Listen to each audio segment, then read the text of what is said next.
State, ladies and gentlemen, Scouts, good evening.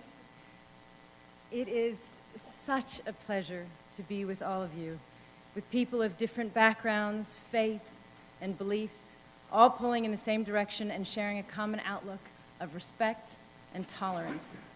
It reminds me how lucky we are to be living in a country that enables civil society to flourish, that provides for a rich tapestry of viewpoints and efforts. Civil society is one of the guardrails of democracy, and so I thank you for all the work that so many of you do on behalf of refugees in this country and around the world. The principles we live by in a democracy are not new.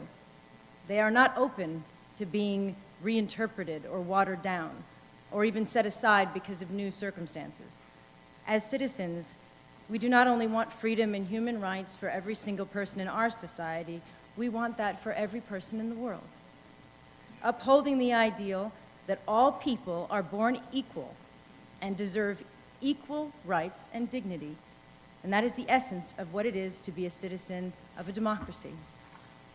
It is how we treat the weakest or the most vulnerable among us that says the most about our commitment to human rights and equality and justice for all people. And when we are most clearly seen to truly stand for those things in the world, that is when we are safest as a nation. That is when we are most respected and admired. That is when our word counts most internationally, and that is how we inspire others to work with us.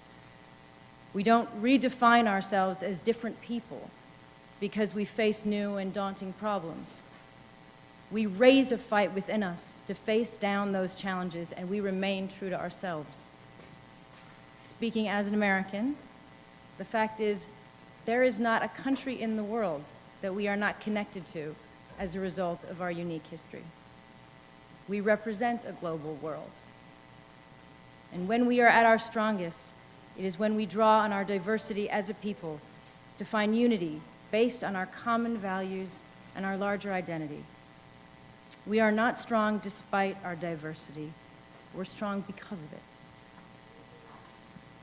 So it is time to reclaim for ourselves the idea of what strength is in democratic societies.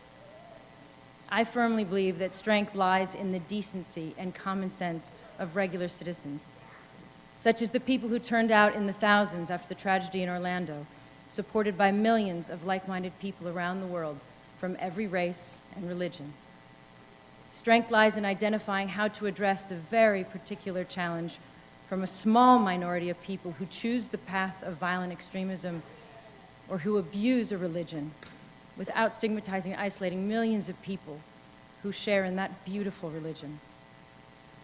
There is nothing strong about denigrating anyone on the basis of their religion, nationality, sexual orientation, gender, or on the basis of any characteristic or difference, real or imagined. When we discriminate, when we imply by our actions that some lives are worth more than others, or when we denigrate the faith, traditions, and cultures of any group of people, we weaken our strength as democratic societies.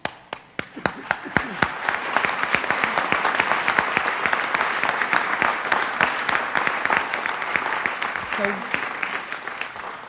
what would it say about us as a country and an international community if we reached the point where we decided we were not prepared to stand up for our principles? The answer to addressing the global refugee crisis surely lies in finding common purpose and drawing strength from each other, like we all feel in this room right now. In staying true to who we are and showing that we have the fight in us to confront our generation's test and emerge stronger for it. That is my hope, and I believe I share it with all of you and millions of people beyond this room. So thank you so much for all that you do, for allowing me to be here with you. Thank you for allowing me to join you this evening.